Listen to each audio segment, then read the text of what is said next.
Do you know what's funny? My father said as he stood up and raised his wine glass during my engagement dinner. We actually tried to get rid of you years ago, but it was too expensive. For a second, the room went completely silent. Then a few people laughed nervously. Others looked down at their plates. Nobody seemed sure how to react. I sat frozen in my chair. My fiancé, Callan Mercer, looked at my father in disbelief. The smile disappeared from his face.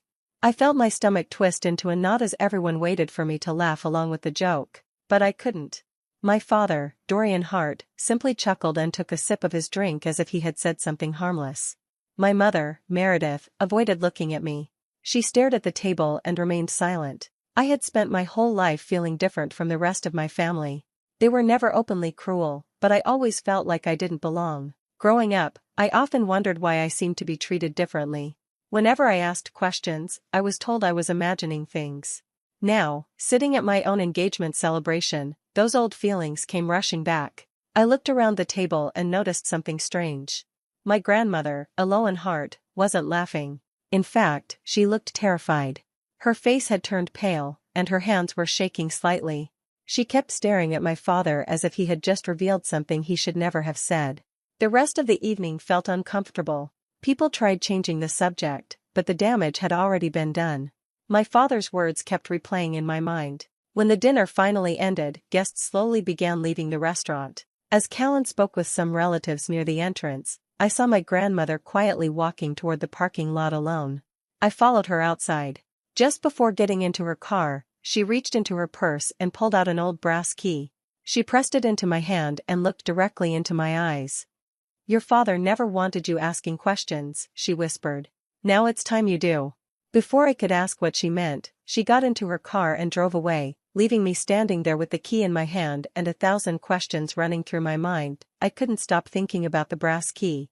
It stayed in my drawer, but it felt like it was sitting in my mind all the time, reminding me of my grandmother's warning. After 3 days, I finally made a decision. I told Callan I needed some space and drove to my grandmother Eloan's house while she was away for a medical appointment. I knew she kept an old attic no one ever used anymore. The house was quiet when I arrived. Every step inside felt heavier than usual, like the air itself was holding secrets. I climbed the narrow stairs to the attic, my hands shaking slightly as I held the key. The attic door creaked open. Dust filled the air. Old furniture, covered in white sheets, stood like shadows. I moved carefully, searching until I found a small wooden box pushed deep behind an old trunk. It looked old and locked, just like she said. My heart was beating fast as I used the brass key. It fit perfectly.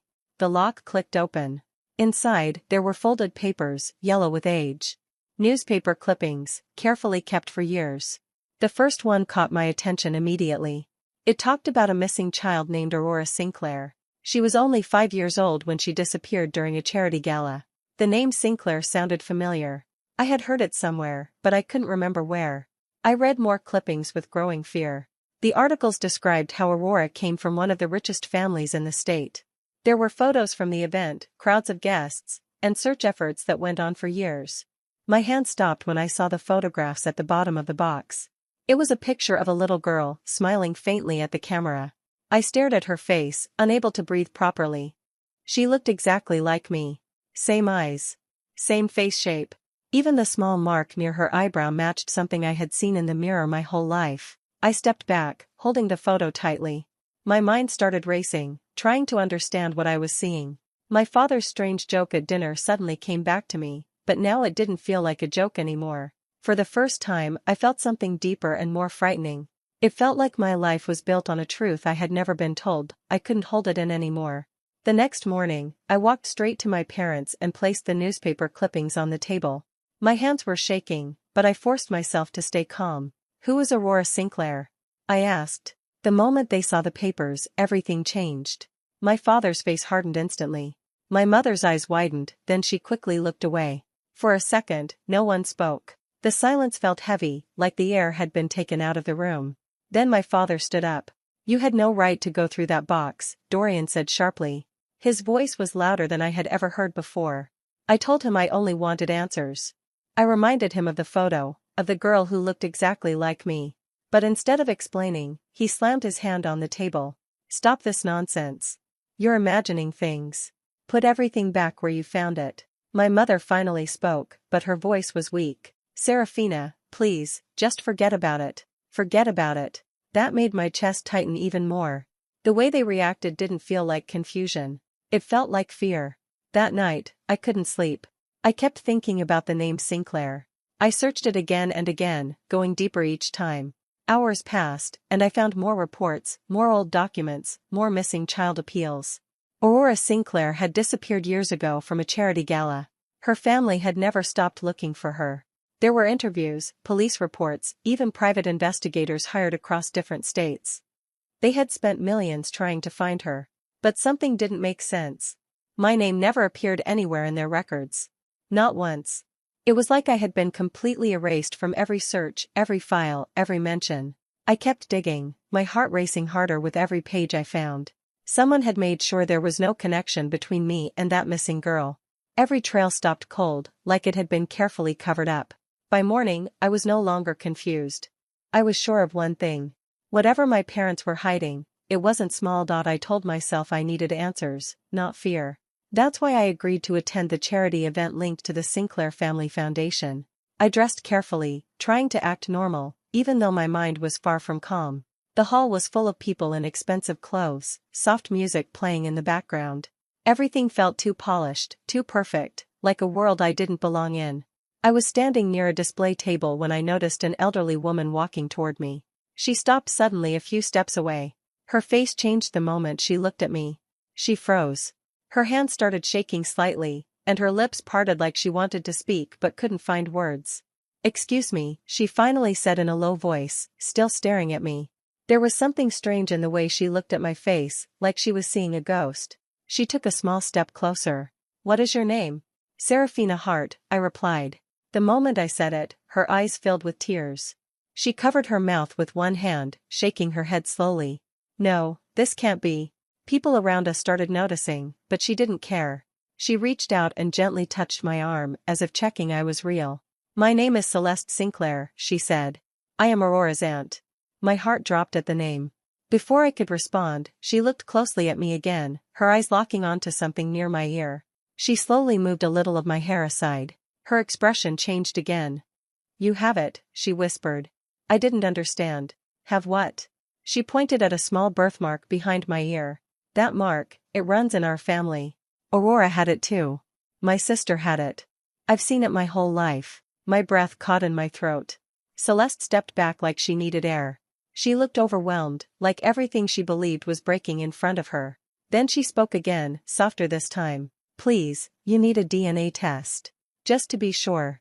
I didn't answer right away. For the first time since this began, I wasn't just curious or confused. I was scared. Because something in her voice made it sound like she already knew the answer. Weeks passed after that night, but I couldn't stop thinking about Celeste's words.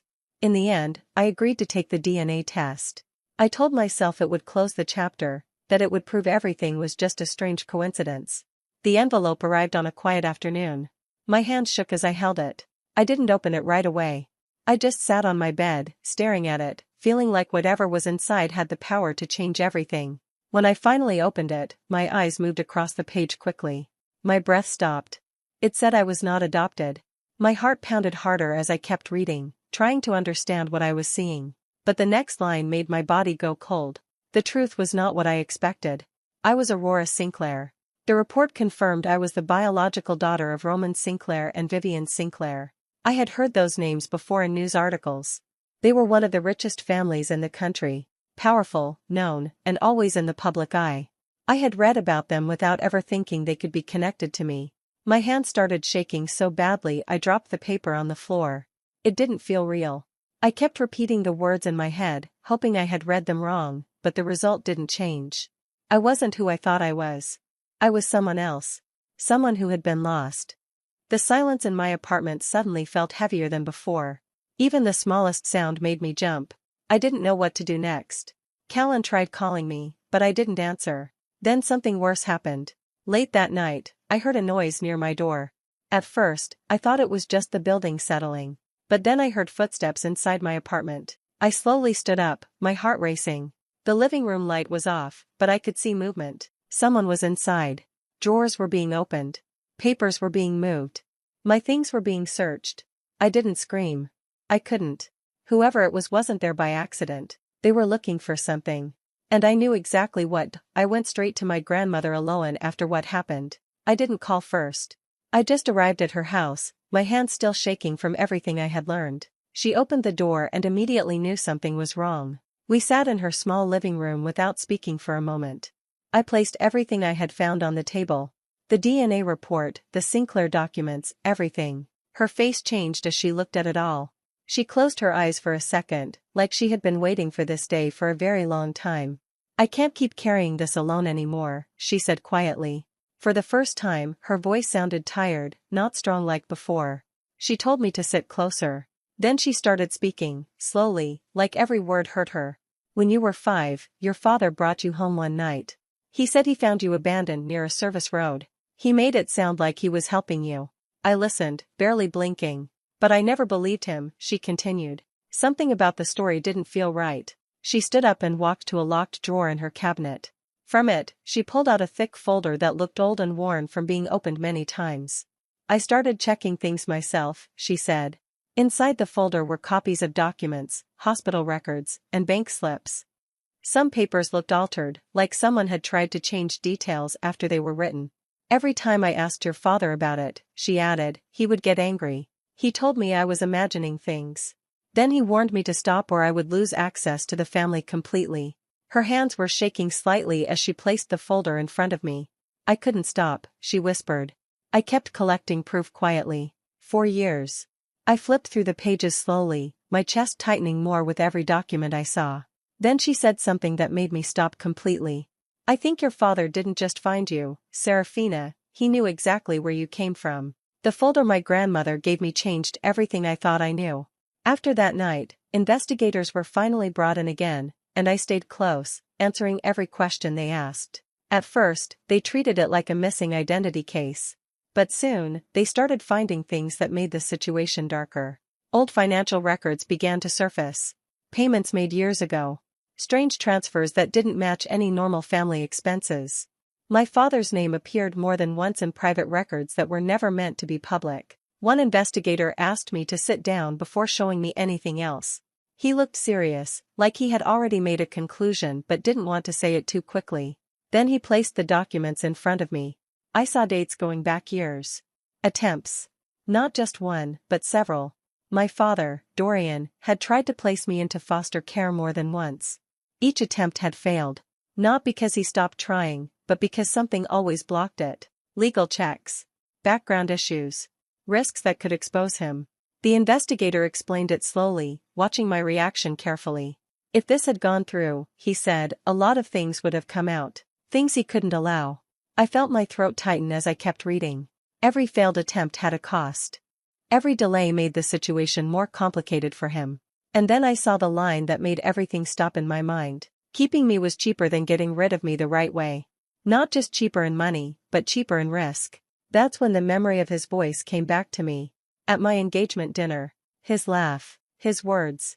We tried to get rid of you years ago, but it was too expensive. It wasn't a joke. It was the truth he had been hiding in front of everyone. I felt sick as I understood it fully. I wasn't unwanted by accident. I was kept because removing me would have exposed something far worse. The betrayal didn't feel like anger anymore. It felt like my entire life had been controlled by fear and calculation from the very beginning. After seeing the records, everything moved faster. Investigators stopped treating it like a small family issue. Now it was a full case again, and new names started appearing in the files. One of the first breakthroughs came from old bank records. Hidden payments were traced back to a private security contractor who had worked at the same charity gala where everything originally happened years ago. His name had been erased from most reports, but not completely.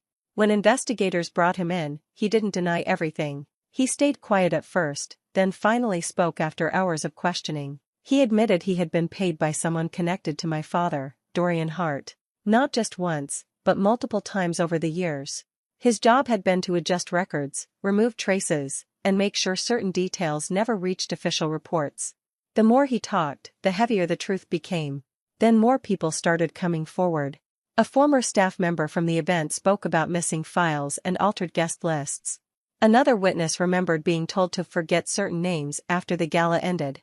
Piece by piece, the story started building itself again, even after all these years. I listened to everything with a strange feeling in my chest. It didn't feel like discovery anymore. It felt like watching a wall slowly fall apart. And then something even worse happened inside my family. My father and mother began turning on each other. At first, it was small arguments. Denials. Blaming memory. Saying things were misunderstood. But as more evidence came out, those arguments turned into open fights. Dorian said Meredith knew more than she admitted. Meredith said she was only following his decisions. The image of a perfect couple started breaking in front of everyone involved. While all this was happening, I was taken to meet the Sinclair family. Roman and Vivian Sinclair were waiting in a private room when I arrived. I didn't know what to expect, but the moment I saw them, something inside me shifted. Vivian cried before she even spoke. Roman stood still for a moment, like he was afraid I might disappear again if he moved too quickly. They told me stories about a little girl who vanished from their lives years ago. They showed me old photos, toys they had kept, and rooms that had never been changed. It was overwhelming. I felt like I was standing between two lives at the same time. One life that had raised me, and one that had never stopped looking for me. The reunion was emotional, but it couldn't erase the years that were gone. It couldn't fix the empty space-time had created. Still, for the first time in a long time, I wasn't standing in the middle of a lie. I was finally close to the truth. The deeper the investigation went, the more the truth stopped looking like a family secret and started looking like a planned operation. I was no longer just reading files. I was watching a long chain of decisions unfold on paper. One evening, the lead investigator called me into his office. His expression told me before he even spoke that something big had changed. "We found the missing link," he said. He placed a new folder in front of me. Inside were records that connected names I had never heard before, business deals from years ago, and legal disputes between powerful people connected to the Sinclair family. That's when everything shifted again. It wasn't only my father involved. A former business associate of Roman Sinclair had been part of it from the beginning. A man named Victor Hale. He had been in a bitter financial fight with Roman years ago, and according to the records, that conflict turned into something far darker than money. The documents showed that Aurora's disappearance was not random. It was planned during that dispute, using a child as leverage to gain control in a business war that had gotten out of hand. My hands went cold as I read line after line. At some point, things had stopped being controlled. The plan had gone wrong. And instead of fixing it, people made new choices to protect themselves. That's where my father came in. Dorian Hart hadn't started it, but he had helped bury it. The files showed payments, signed agreements, and secret transfers. When pressure started building years later, he accepted money to make sure my identity stayed hidden. Not to solve the problem. To protect himself. To stay safe while someone else's daughter remained lost. The investigator didn't need to explain much after that. Everything was already clear on my face. I felt like the ground under me had disappeared. This wasn't just about lies anymore. It was about people choosing themselves over a child's entire life. Within days, arrests began. One by one, names from the files were taken in for questioning. Victor Hale was detained first.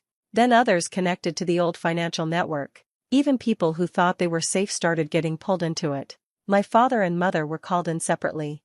The silence between them turned into accusations as everything they had hidden started falling apart in public view. News of the case spread quickly through legal circles.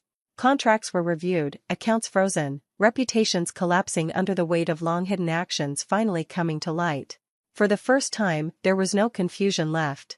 Only truth. And for those responsible, there was no place left to hide from it. Months passed before everything finally reached court.